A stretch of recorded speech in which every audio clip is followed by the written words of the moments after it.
નમસ્કાર ખેડૂત મિત્રો, ખેડૂત સેવા ભાવતાલ ચેનલમાં સ્વાગત છે। નવો તો ચેનલને સબસ્ક્રાઇબ કરીજો, બેલ આઇકનને પ્રેસ કરી દેજો ભૂલેકો, જેથી કરીને હવામાન વિડીયો તમને મળી રહે। હવામાન નિષ્ણાત અંબાલાલ પટેલે મોટી આગાહી કરતા જણાવ્યું છે કે આ વર્ષે ચોમાસું કેવું થશે તે વિશે આગાહી કરી છે। જે ચક્રવાત તોફાન આંધી વંટોળ સાથે ચોમાસાનો પ્રારંભ થશે। જે અંબાલાલ પટેલની હોળી ઝાડ પરથી વર્તારો કાઢી નાખ્યો છે। જે ચક્રવાત તોફાન આંધી વંટોળ સાથે ચોમાસાનો પ્રારંભ થશે તેવી વિશે આગાહી કરતા જણાવ્યું છે। ગુજરાતના જાણીતા હવામાન નિષ્ણાત અંબાલાલ પટેલે જણાવ્યું છે કે આ વખતે હોળીના દિવસે સૂર્યોત્તર પશ્ચિમ અને નો પવન જોવા મળ્યો હતો, જે શહેર નક્ષત્ર તરફ નોંધવામાં જોવા મળ્યો હતો, એટલે કે આ વર્ષે સારું રહી શકે છે તેવું અંબાલાલ પટેલને કહેવું છે। પરંતુ આંધી વંટોળ પ્રારંભ વધુ રહેવાની શક્યતા છે।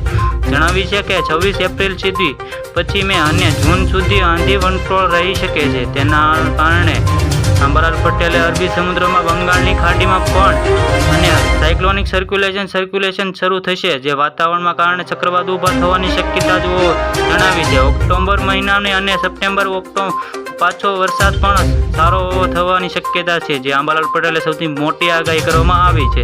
જ્યાં અરબી સમુદ્રમાં પણ હલચલ જોવા મળવાની શક્યતા જે અંબાલાલ પટેલે મોટી આગાહી કરતા જણાવ્યું છે। જે ઓક્ટોબર મહિનાને પણ વરસાદની થવાની શક્યતા છે। અંબાલાલ પટેલે જણાવ્યું છે કે જો આ વર્ષે હોળી વર્તારો પ્રમાણે વાયુ તોફાન અને વધુ રહેવાની શક્યતા છે, જે અંબાલાલ પટેલે વ્યક્ત કરતા જણાવ્યું છે।